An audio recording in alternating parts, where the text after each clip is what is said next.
In this video, we're going to take a look at the process of saving our packages here to the substance library. So let's start here with metal floor. Now I have the graph already opened. I'll just double click to make sure I'm at the root level. And here you'll notice that we have this attributes section. Now here we have some of these tags that we can set. Things like the author name, a label, and category.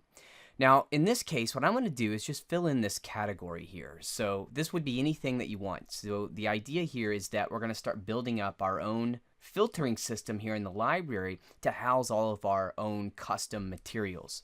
So here for this category, I'm just going to type in here metal, and I'm just going to use the category in this case. So just metal is all I'm going to choose here. And then I'll just come over and just save my package. Let's come over here to Rust. So we'll double click, and here in this category, I'm just going to type Rust, and then again, I'll save this as well. So now we've just set a category here, and that's just going to help us when we filter these materials here in the library. So first thing that we need to do is tell the library where to look for these substance files, and we can do that in the preferences. So I'm going to come up to Tools, Preferences, and here we're going to come to the Projects tab. Now, there's a lot of settings in here we're not going to cover. It's more geared for advanced topics. But what we are going to talk about here is adding a path to our library. So here underneath this section here called Project Files, you'll see we have two options, a default project and a user project. What we're going to do is just select this user project. Again, these come default with Substance Painter. And this is going to allow us to set different user preferences. And like I said, we're only going to focus on the library. So let's scroll down here towards the bottom, and you'll see here at the very bottom we have this library category, and we have this path added section. Let's click this plus button here to add a new path. Navigate to the directory where you save these substances. In my case, I'm just going to choose this Tutorial Chapter 3 folder where I have both of these substances located. In your case, this would be somewhere just on your hard drive or even an external drive or a network drive. So now that I have the folder selected that houses all of the substances, I'm just going to choose this select folder option. Now you can also have subfolders within this as well, and that's okay. Just make sure that you choose the root folder. So select folder, we have the path added. We'll click apply and then OK. And then it'll close our preferences window. So now we've added this path here to the library. So Substance Designer is now aware of where these substance files are going to be located. The final step here is that we just need to set a filter so that we can display our substances. So what we're going to do here in our library, and let's just expand this view here, we're going to come up towards the top, and I'm going to click this first button called Add Folder. And here I have a folder. I can right-click this, and I will edit or rename. So I'm just going to choose Rename here, and I'm going to choose My Materials. These are going to be my custom materials. So now that we have a folder, we need to actually add some filters to this folder. And so to do that, with the folder selected, we can come over here and click this plus button, and this adds a new filter. So now I have a filter, and here I'm going to have some options for filtering my substances. So what I want to do is make sure that first I set this project here to user project, and for this filter name here, I'm just going to choose metal. And now I can choose some different criteria for filtering what is going to be displayed here in the graph. So here in this first drop down, I can choose a lot of different options here, but what I'm going to choose is graph. So I'm going to be looking at a graph, which is what we have created here. And then I can choose things like, do I want to filter a graph by its base name, or I could use some of these attribute tags, such as we have our category. So you'll recall earlier, and here I have Rust already open, we set a category of Rust for this. So I'm going to use that. And then we have some filter for contains, does not contains, equal, and so on. I'm just going to say, is it equal to Rust? And then I hit the Enter key. You can see that it now filters my Rust substance. And here's what I have. Let's just change this icon here to large so we can see this. And what it's doing is it's just showing the first output that's computed, which in our case is the base color. And this may work, but you may want to use your own icons as well. So now let's take a look at how that works. So we can actually create the icon here in Substance Designer. Let's do that first here for our Rust. So what I'm going to do is just come over here to camera and edit selected. I already have that, so I'm just viewing my 3D view properties here.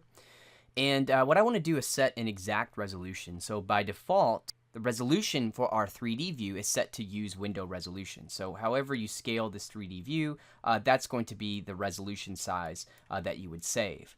But we don't want that. We want to make this a square image. So what I'm going to do is set this window resolution here to false and use this resolution of 256 by 256.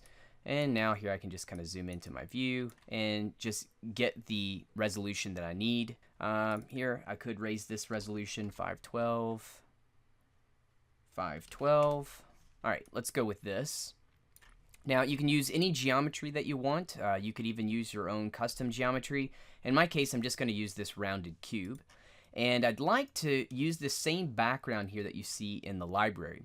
So to do that, I'm going to come over here to Environment, and I'm going to choose Edit. And then I'll come over to this Display component and switch it from True to False.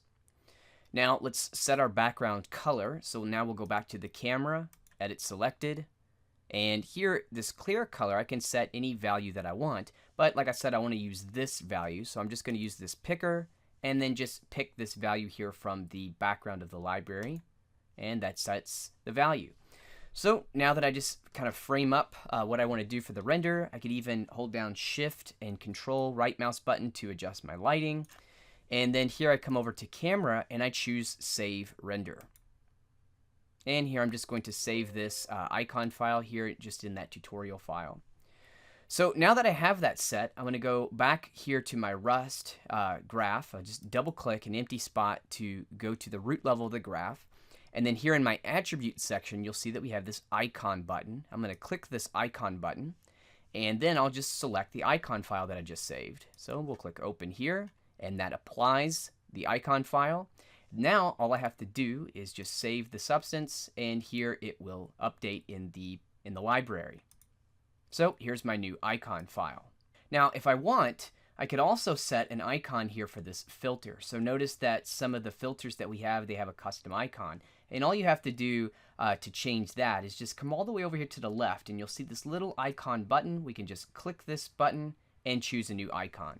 So here I'll just use a logo, one of my Monster Squad logos, and I'll choose this. And now you can see that I have a custom icon here for this metal material. So now let's do the same thing for our metal. Now again, first thing I need to do, just come back to my folder. Let's click the plus button to create a new filter. And for this filter, I'll call this Rust. And my project, again, make sure it's user project. Let's set the filtering by graph.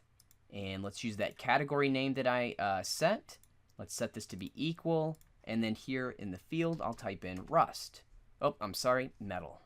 We've already done Rust. And so here's what I get. You can see that, again, by default, Substance Designer just recomputed that substance and used whatever the first output, which in our case is base color, to create the default icon. In our case, we're seeing that base color, but it's really hard to tell what this material is. So we need a custom icon. Let's go back to our metal floor and let's create one. This is going to work great for our icons, so let's just go back to camera and save render again. And I'll just rewrite this file or overwrite this file.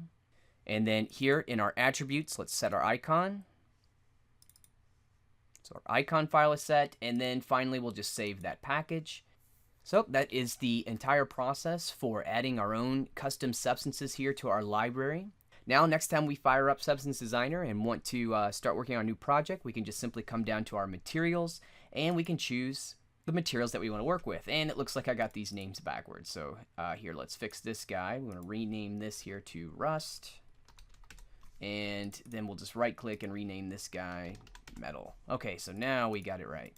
And like I said, now we have our materials just readily available for us here in the library. We can just drag and drop and just instance these guys here into a new graph.